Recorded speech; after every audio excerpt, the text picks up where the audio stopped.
Good morning, Marie. Good morning again. We are so thrilled to be here on the 9:30 call, the day before Valentine's Day, where we will definitely be showing love tomorrow in general. We also this morning sent out a thank you sign-on letter to the governor. And so we will put that link in chat and you can sign on as an individual and you can sign in as an organization. So if you sign on as an organization, we just ask that you have the permission of your organization to sign on as your organization. And it will just be the name of the organization. And we wanted to thank the governor for her FY25 budget proposal. As we heard from Leader Peisch last week, the process is now moving to the House, but we want to make sure that we thank the governor for the proposal that she put in. So we will put that link in the chat and you can sign on, you can share it. We've had, pretty incredible numbers of sign-ons. So it's a one-click Google form and you can read the letter first and then sign on to the letter. So we are now continuing our series of featuring our Advocacy Network members from our third cohort. You're actually meeting tonight. It's a virtual meeting, so we should be all set.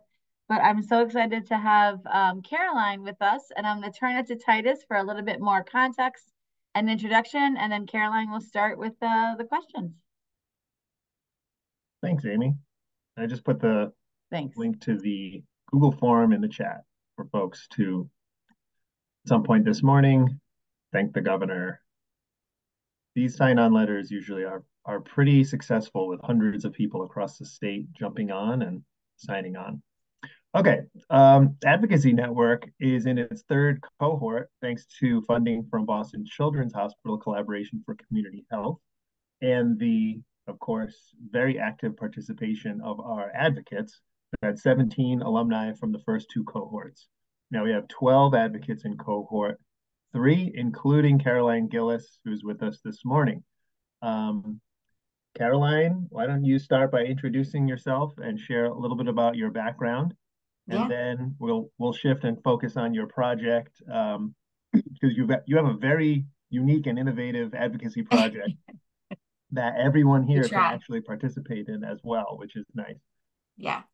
So thank you for having me. I'm excited to be here. As Titus and Amy know, I'm usually in my car driving and listening to this call on the phone as I'm usually driving to centers. But my name's Caroline Gillis. I am a regional manager with Bright Horizons Family Solutions.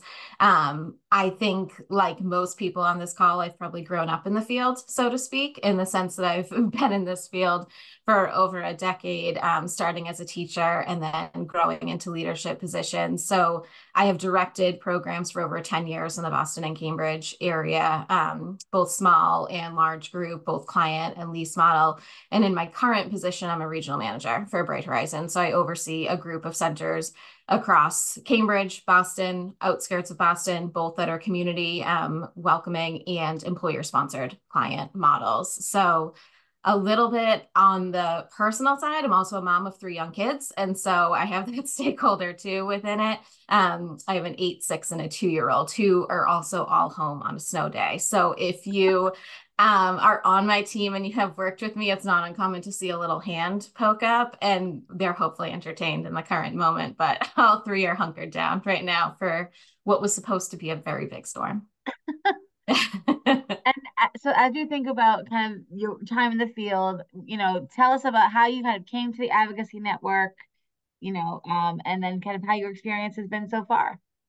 Yeah, I mean, I think I've been working in the field for so long, and I think my interest has always been in policy. I've always leaned more into the licensing, the policy, the trends that we see across the field, the barriers that we come across the field.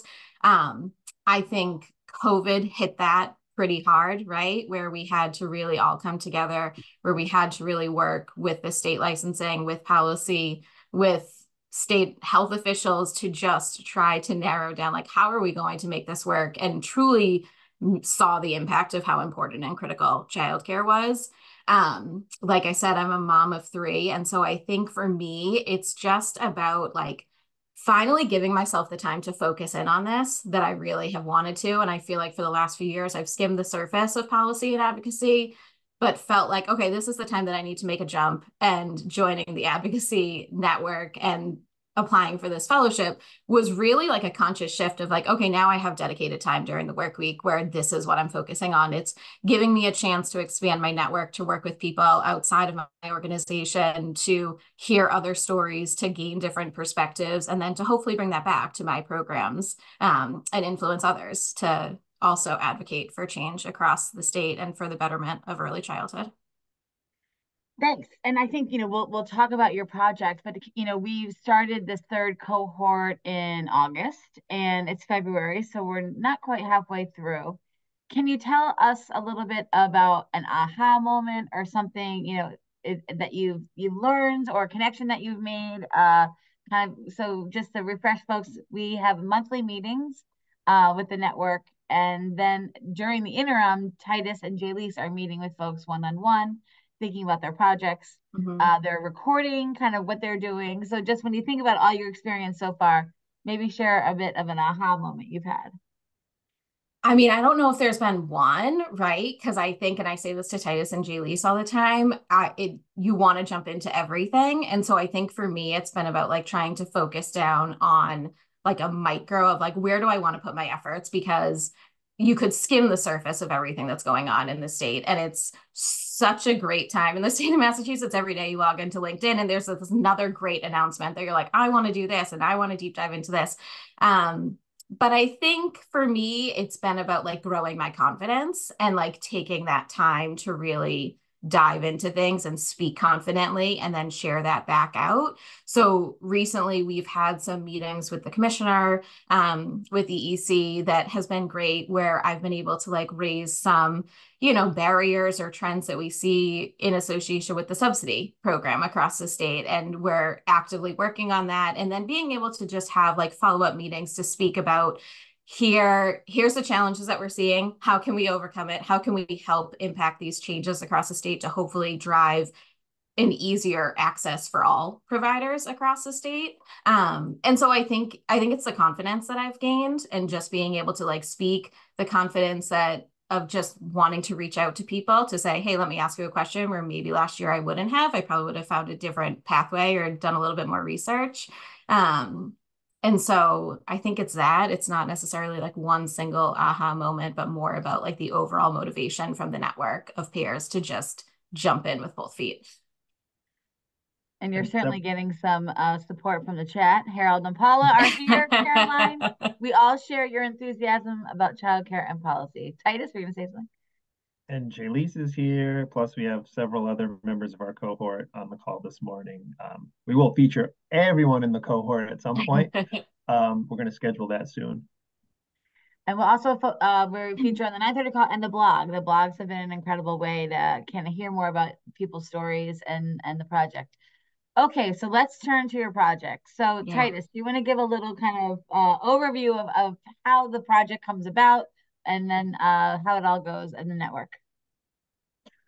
Well, C3 is on everyone's mind because we're trying to continue the advocacy for C3 grants in the state budget. We saw in Governor Healy's proposal a continuation of C3 grants, to fully fund them for the next fiscal year.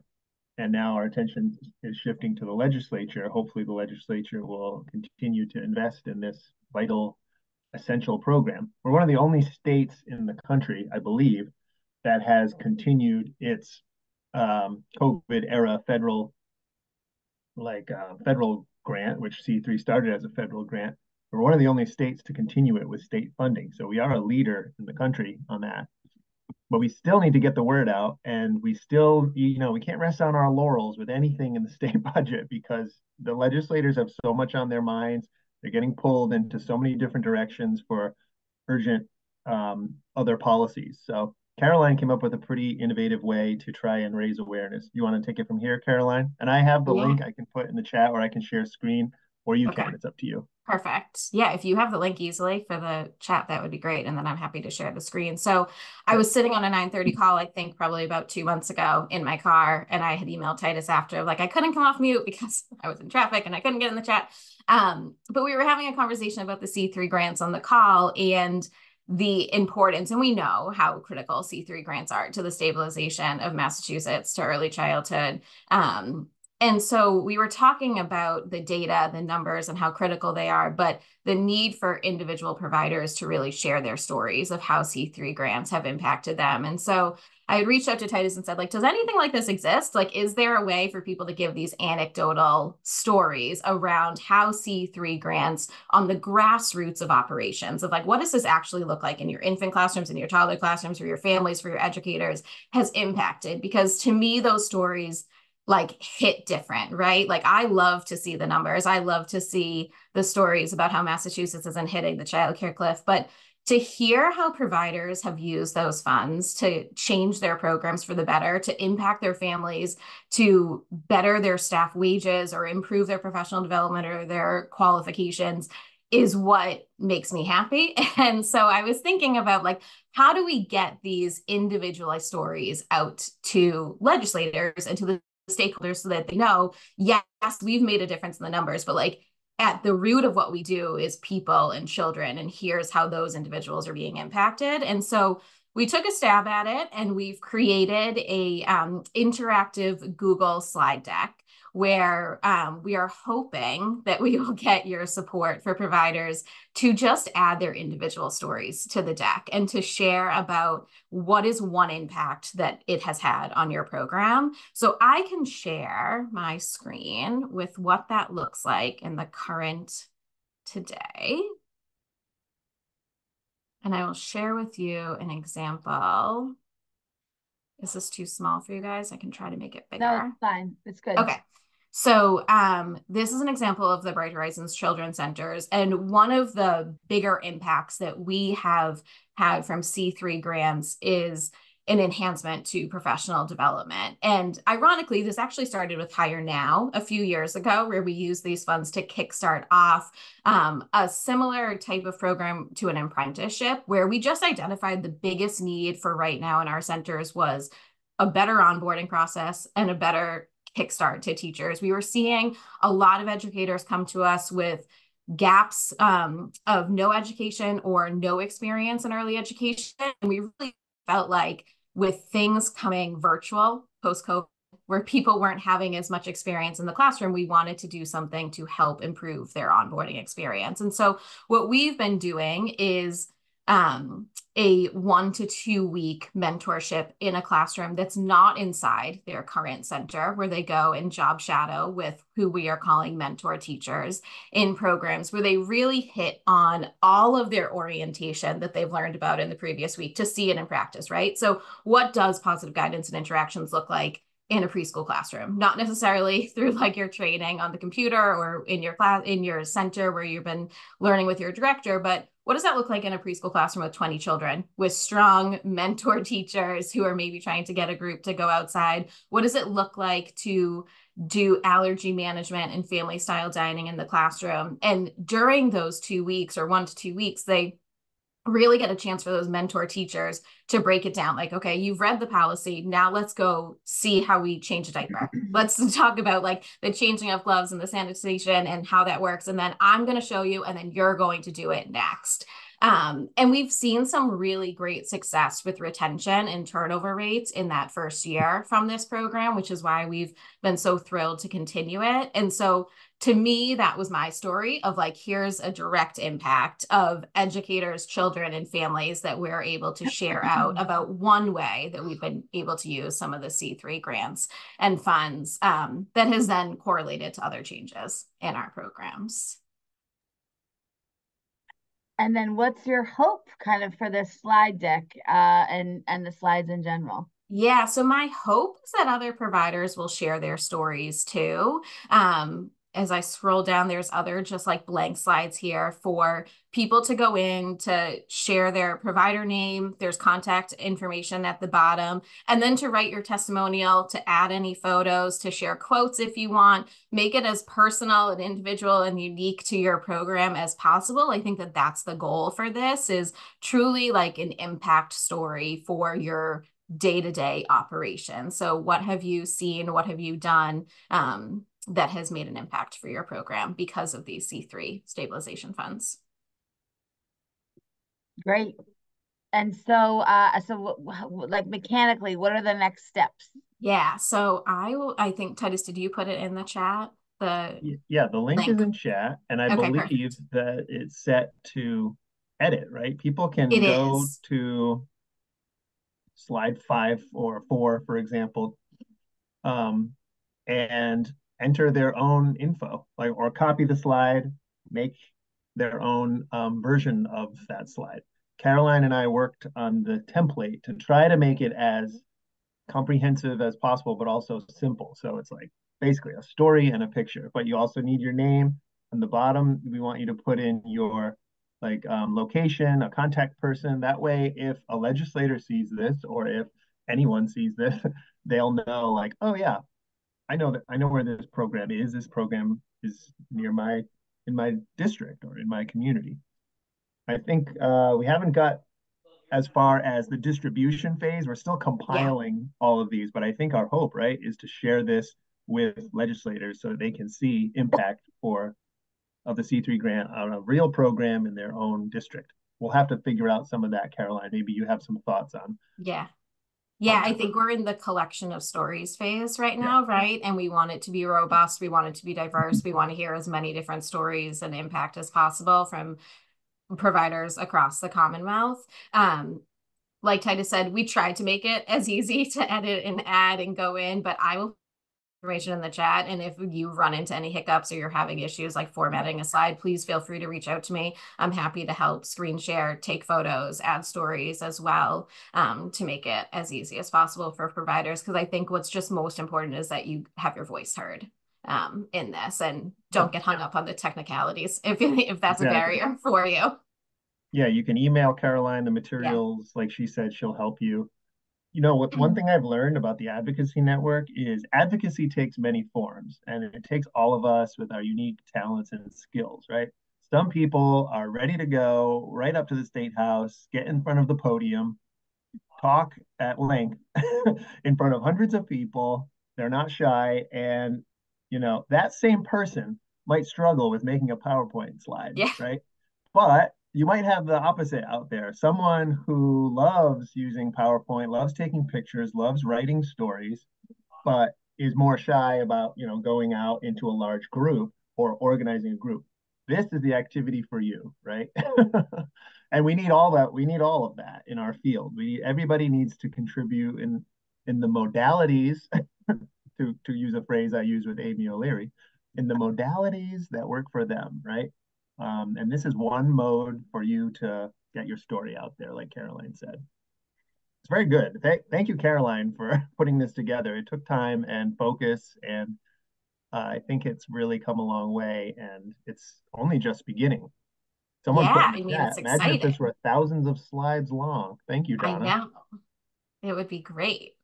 So yeah, it's just the beginning. I'm excited to read them. I'm excited to be inspired and feel those like warmth of the stories. And I know that other people will be too. So I think it's great and important for everyone. Hillary added a question in the Yeah. chat about like what's the prompt? And I think we've thought about this too, kind of, we've been saying collect stories, and sometimes people don't know where to start. I Mhm. think the other piece around the slide is it's a finite amount of information so that you can't write a lot. And so I guess any thoughts or tips, and maybe we can add a slide with like example prompts to answer Mhm. that might be helpful. We always know that quotes make a difference. If you can kind of put your in quotes, as you were developing this, Caroline, any other prompts that would be helpful as people are thinking about adding? I think think on the personal level and think on like the operational level of like what does this actually look like in your classrooms or to your children or to your families.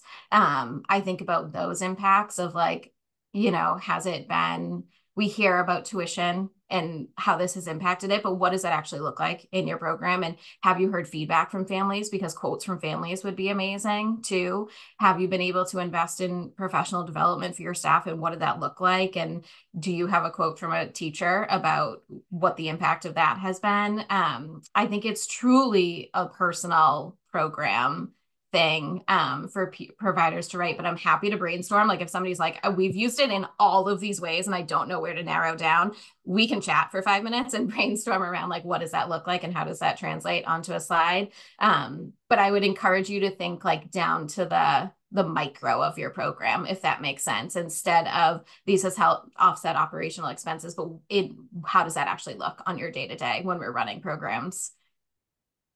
There's a good addition from Victoria. This is amazing. Can't wait to see the deck filled in. I would recommend organizing the slides by region or story theme once it's ready to share with legislators. The idea of prompts is great too.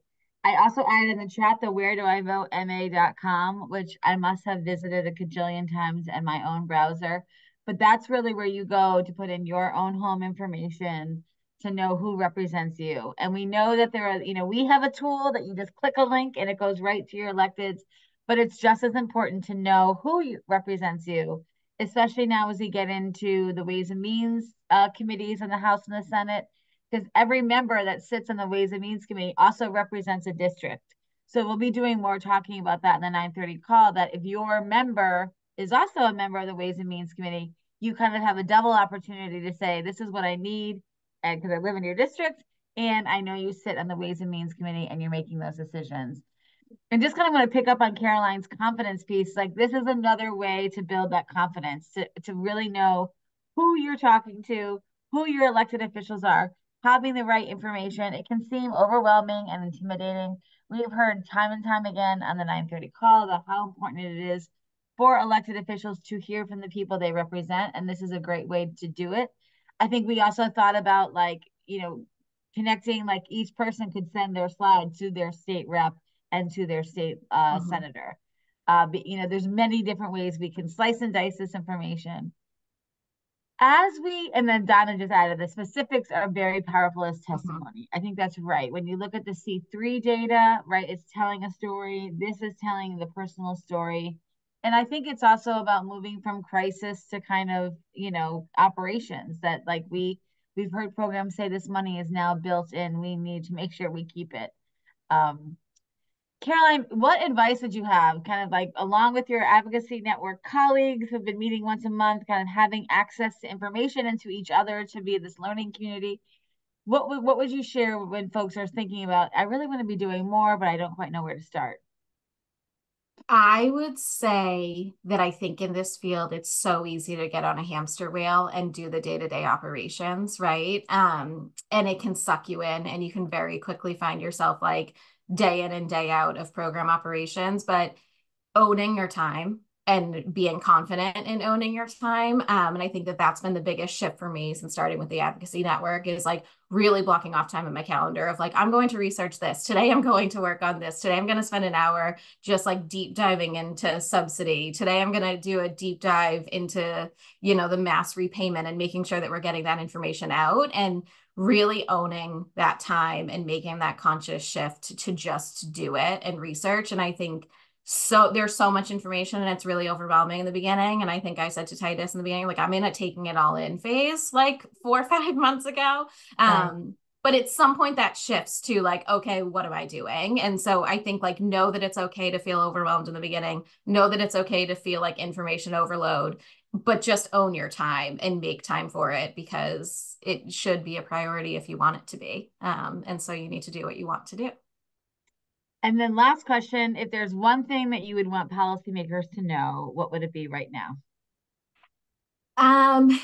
I want one thing. I think I would just want them to know, I hope that they do, and I think that we're seeing it in Massachusetts, just how critical early childhood is and those first 5 years and the importance of strong, high quality early education programs and how critical those educators are in the first 5 years of life and that partnership with families. I mean, I speak as a parent and I work for an early childhood education, but I probably wouldn't be the parent I was if it wasn't for all of the teachers that have helped me in this last 8 years of raising kids. My 8-year-old still talks about his toddler teacher who had breakfast with him every morning because I was bringing him in early as the director. So I think it's just so critical what those first 5 years of life are for children and setting them up for success in the future. And to allowing us as parents to gain confidence and continue with that in our careers and all of the fun that comes with raising young children in today's day and age. Thanks so much, Caroline. Titus, anything to add? I can't top that. I mean, this was great. Thanks, Caroline, for sharing your story, your passion, your creativity. And I hope folks can make a slide. You have the link in chat. So I think what we'll do is Thursday we have updates from the field. We have a couple people kind of tagged to share updates, but we will revisit the slide deck on Thursday. So we'll give everybody a soft deadline of just getting it going and adding slides to the deck. And also breaking news, we've already had 86 people sign on to the letter to the governor. So please keep it going. That's another great opportunity. Because even when you read the letter, you can, then get reminded about what happened in the governor's proposal. We added highlights, not every single thing. But so keep that letter going. And then on Thursday, we will revisit the slides. We'll also add the link to the 9:30 call follow-up. There's a new folder called links. So we will add the link there so you won't have to save it in chat. Caroline, thank you so much. It's great to continue this advocacy network tour and hearing from the members. It's been an incredible experience for us at Strategies for Children to kind of work in partnership with the advocates as they figure stuff out once a month and then along the way and just kind of the connections with each other. So thanks for joining us today. We will see if your snow predictions come true for tomorrow. Please stay safe out there. And then tomorrow on the 9:30 call, we will hear from Aditi and Christy, which is always a great kind of break in our week. Take a minute and hear what they have to say. So we will see you tomorrow. Thanks so much for joining us. Thank you.